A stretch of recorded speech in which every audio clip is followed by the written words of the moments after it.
All right, we now move over to our major story. Absolutely. All right. Now, when the Nigerians in Diaspora organization, NIDO, was established in 2001, it was to create a database of Nigerians living abroad. Now, since that database was launched in 2009, there's been a growing interest for Nigerians living in different parts of the world to have a say in the development and growth of the country, no matter where they are. One of such major requests is, from its members is the need to participate in elections. And we've spoken about that a couple of times. However, there's been an increased sensitization of the body recently since the chairperson, a former broadcast journalist and politician, Abike Dabiri-Erewa, took office of the commission. Meanwhile, this week, investigative journalist David Hundeyin stirred a major controversy through a tweet he put out about the organization. The tweet reads, and I quote, "I hate to break it to you, but the entire NIDO organization was literally created by the Nigerian Secret Intelligence. It's not a diaspora organization at all. It's a state-backed organization created by the NIA under Obasanjo to monitor and control the size of economic and political influence wielded by the Nigerian diaspora in Nigeria.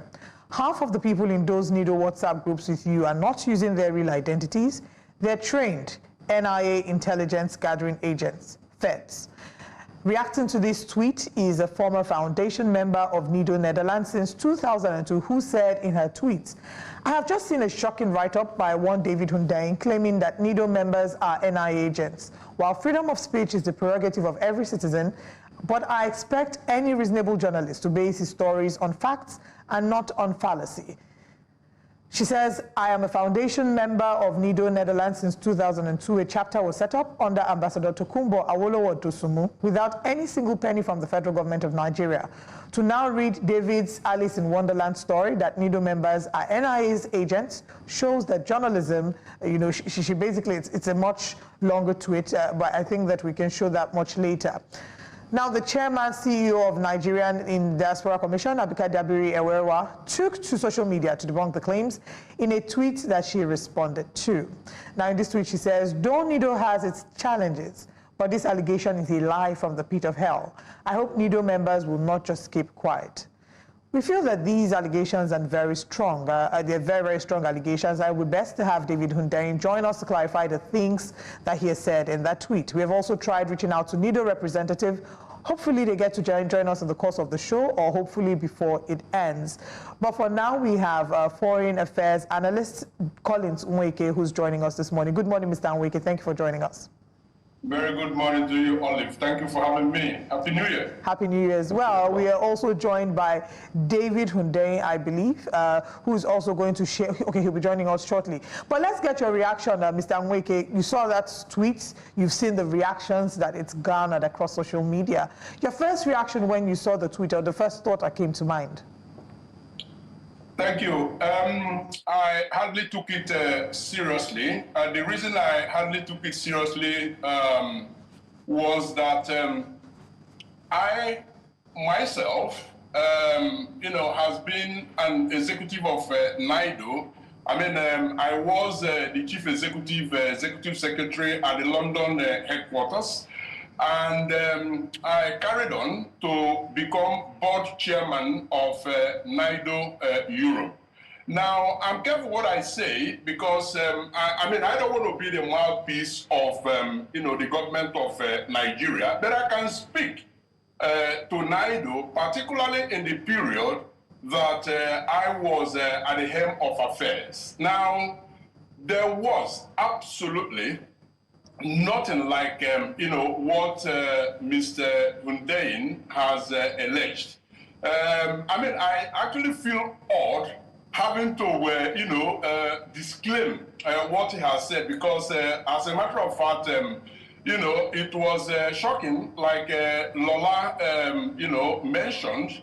And so I don't know where Mr. Hundeyin got what, the information that he put out there on X, that I can say categorically that, in the time that I was, at the helm of affairs, there was absolutely nothing like that, no indication of government officials, making overtures to us, for espionage, purposes and all of that. And I can say even categorically now, after leaving office, I left office in 2014, that, I've been in close contact with, colleagues at this moment.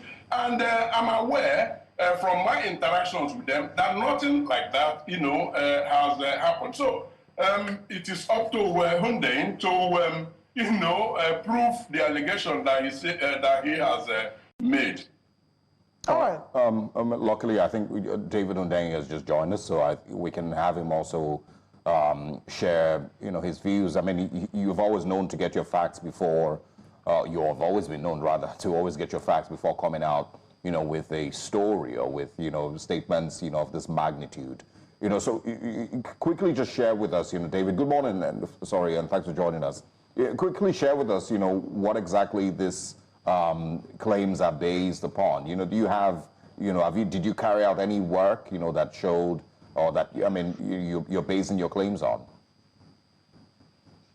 Well, first of all, even before, needing to do any investigation or anything like that, NIDO, by its own admission, you can literally go to NIDO's website and go to the About Us section.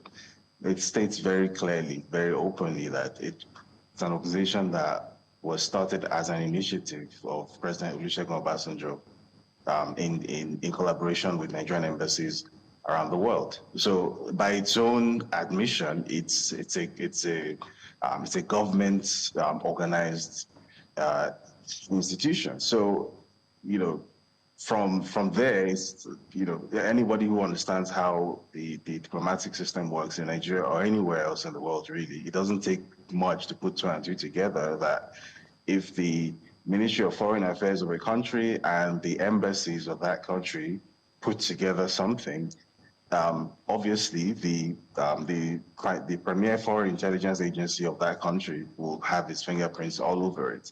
I'm sure you don't need me to tell you that well, let me not say the vast majority, but a good part of the operations of Nigerian embassies around the world is done in collaboration with the National Intelligence Agency. So there's a very good chance, for example, that if you meet a Nigerian diplomat, be it a career, like a second secretary in an embassy or an ambassador or whatever, there's a very good chance that they come from the inner workings. The NIA, this is on public record. Everybody knows this. So personally, I'm actually a bit taken aback to see the sort of furious response from, individuals linked to NIDO to what I said, which I thought was public knowledge, which I thought was everyone should know that if an organization was put together by the Ministry of Foreign Affairs and the embassies, then obviously the National Intelligence Agency has its fingerprints all over it. So, and then putting that aside, of course, I have had extensive contact with individuals who are linked to NIDO, who have worked with NIDO in the past, or who have been involved in the inner workings of this organization. And yes, I can say categorically that a very large part of the remit of this organization is intelligence gathering. It's basically monitoring the Nigerian diaspora to ensure that the amount of political or economic influence that is being wielded by Nigerians living outside of Nigeria, in Nigeria, doesn't exceed the parameters that the government deems to be in the interest, to be in Nigeria's national interest, which, by the way, is a perfectly normal and legitimate thing to do. Nigeria is not the only country that has such an organization set up for such a purpose. I think it stands to reason that if you're a country, especially a developing country, that has a very large diaspora population, and that diaspora population has the potential to wield a lot of influence back home, potentially influence the economy or fund political candidates, as, for example, we saw during the last election cycle, where the primary opposition candidates was largely funded, the campaign was largely funded through donations from the Nigerian diaspora, that sort of thing. I think it stands to reason that such an organization would obviously have as a central part of its remit monitoring where sort of these financial flows are coming from, where they're going, and monitoring who the principal players are in such political campaigns and whatnot. It stands to reason. So personally, I'm not sure why there is the need for all this denial. I personally don't even think there's anything wrong with the operational remit of NIDO. I think if you're a serious government, in the context that Nigeria exists in, you should have such an organization. Your foreign intelligence agency should know what your diaspora is up to. Your foreign intelligence agency should have extensive knowledge of the political and economic influence being wielded by your diaspora. Your foreign intelligence agency wouldn't be doing its job, in fact, if it wasn't creating a platform for the diaspora to converge in so that it could monitor such things. I think that's a normal thing that any, serious country would want to do. So I'm not really sure why people linked to NIDO have decided to go down this route of denial of something which is on their own website. I don't really understand why. We'll have Mr. Collins Nweke speak to what all that you've said shortly. But just to reiterate, you had said in your tweet that half of the people in those NIDO WhatsApp groups with you are not using their real identities. They're trained NIA intelligence gathering agents, basically feds. And whilst you were speaking, you talked about having been in contact with a number of all these people who are allegedly a part of, who are meant to be a part of these organizations. Can you categorically say that you've spoken to these NIA agents and you know for sure that these people are NIA agents? Yes, categorically I can say that. Absolutely, 100%. Okay. Let's have Mr. Collins Nweke react to the statements. Does this, is this explanation enough for you? Do you think that this explanation, is valid? Obviously, there is a misconception here. And let me clear that by giving a bit of background. Now, how did NIDO, Nigerians in Diaspora, come about? Now, in the interregnum between the election of, President Olusegun Obasanjo and taking office, he told the world, as you know, his main goal was actually, reinstating Nigeria's, status in the world, telling the world Nigeria is back as a democracy, the mean business, and, you are welcome to re-engage with Nigeria. Now, while he was doing that tour, he actually was surprised at both the number and the quality of Nigerians living outside Nigeria who had, gone on exile. Some of them went out, during the military misrule, to actually, study with the intention of coming back to Nigeria. But, they stayed on the basis of what was happening in Nigeria. And now when he approached a good number of them to say, listen, we're back now as a democracy. We need you back to help in the rebuilding process. He was surprised to note that, not many of them were ready to return back to Nigeria to accept his invitation for many reasons. Some already had families, some weren't sure of how far the democracy is going to stick and so on and so forth. So the thought then started emerging as to how to involve these Nigerians living outside Nigeria in the development of Nigeria from their foreign base, without necessarily relocating to Nigeria. Now, that was how the idea of setting up, NIDO came about. Now, there were quite a lot of consultative, meetings, what they called at the time, Millennial Consultative Assembly of the Diaspora, where, overwhelming majority of Nigerians supported the idea of setting up, a single organization that will be partner of government, in the developmental process of Nigeria.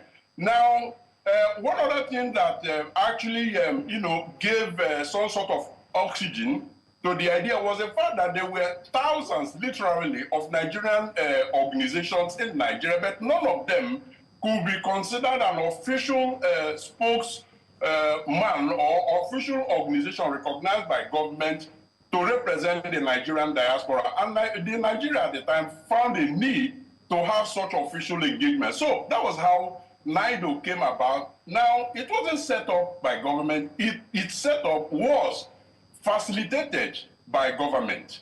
And since then, as far as I'm aware, it has continued to function independent of government. Government has no hand in who leads it, and so on and so forth. And then, of course, one of the first tasks that NIDO actually undertook was agitating, advocating for the formation of a commission, that will take care of business on the home side. That was how Nigerians in Diaspora Commission actually, came to be.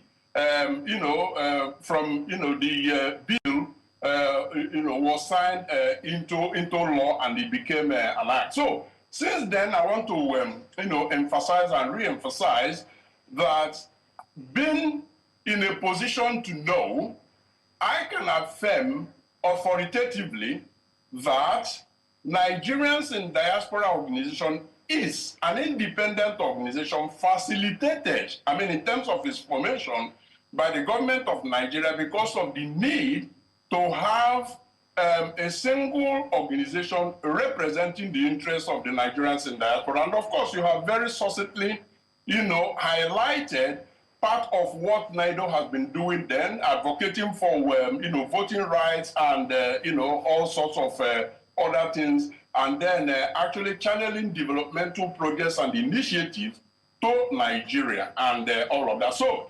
that is what I can say. Now, it is for government to actually respond to some of the allegations that, Mr. Hundeyin has made against it. But from the NIDO side, I can say authoritatively that we are not aware of any such activity that Mr. Hundeyin has alleged. Yeah, so just to clarify, you're saying the Nigerian government has no influence on NIDO's agenda. They do not tell NIDO what to do. They do not direct, for example, the 2025 agenda for NIDO. There's nothing like that the Nigerian government involves itself with.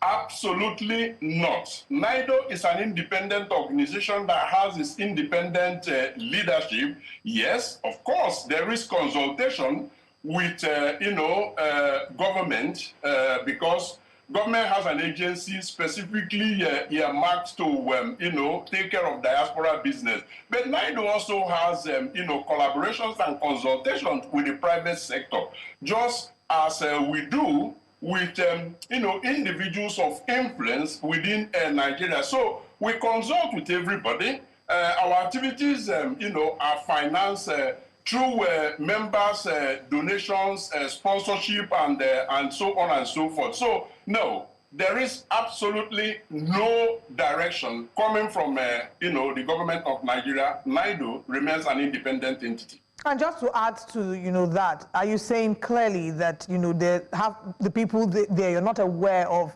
feds being in NIDO? Sorry, could you take that again? The NIA intelligence gathering agents that David made reference to in his tweet, are you saying that you're not aware of any of such persons in the organization, in NIDO?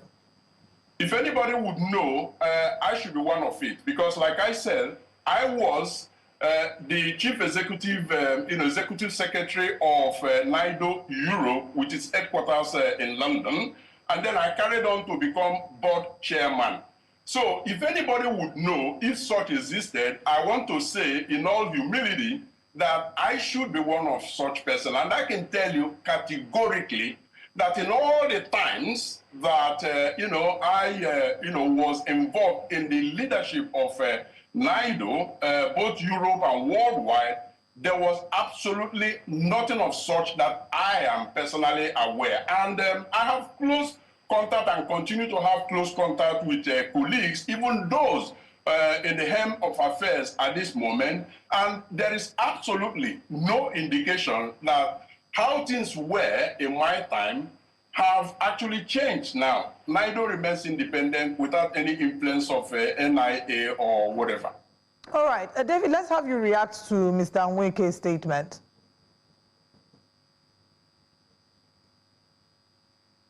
I think you're muted, or someone is muted. David, you may want to check your sound. Sorry about that. All right, please. So yeah, as I was saying, I don't think there's any need to speak a lot about this. I'm just going to read a segment from NIDO America's website, the About Us section of NIDO America's website, and I think enough said. So it reads, NIDO is a single representative body recognized by the federal government of Nigeria as the umbrella organization for Nigerians in the diaspora. The federal policy of Nigeria mandates all foreign missions overseas to support the development of the organization. So on its own website, it says that the federal policy of Nigeria is for all Nigerian foreign missions and embassies to work lock in step with NIDO. So, you know, this unnecessary denial of what it states on your own website, that this is an institution which was founded by the government and which continues to work, you know, hand in glove with the government. As I said, there's actually nothing wrong with that. Any serious country with a large diaspora, which supposedly has the ambitions that Nigeria supposedly has, would have such a setup. So I don't think there's anything wrong with it. I actually think, again, the intelligence community in Nigeria would not be doing its job if it didn't have such an organization. And, you know, more to the point, it has been very open and very transparent, even on its own website, about its origin and how it continues to function. You can refer to what I did, the paragraph that I just read out. So, again, I don't know why NIDO felt the need to come out with this furious denial of what it states on its own website. Right? David, There's nothing wrong with what NIDO does. There's nothing wrong with the fact that the government of a country with a ceiling as high as Nigeria has and with a diaspora as large as Nigeria has would want to somehow, at the very least, keep track of what that diaspora is up to, both for positive reasons, to potentially tap into the potential of the diaspora for all the reasons that the co-panelists stated, which is good, and also for counterintelligence purposes, to find out potentially what threats and risks are being incubated in diaspora and knowing how to negate them before they start to become a problem back home. I think that's the nuts and bolts of what a domestic or foreign intelligence agency is supposed to do. And it states this very clearly on NIDO's website. So again, I don't really understand where the denial is coming from, okay, or what David, the need for the denial is. If I may interject at this point, I think, is it safe to say that where we're seeing a disparity from both of you is the fact that maybe it's an interpretation of what's written on the website? Mr. Collins Nweke talks about having, been in leadership and had first-hand experience. You as well are interpreting from the website. Are we saying that, the issue here is based off the interpretation of the website, or can we say that you have some other verifiable evidence to further substantiate this? You did mention earlier that you've spoken to a number of the people in the group who are, intelligence agents. Is that the evidence that we're going by?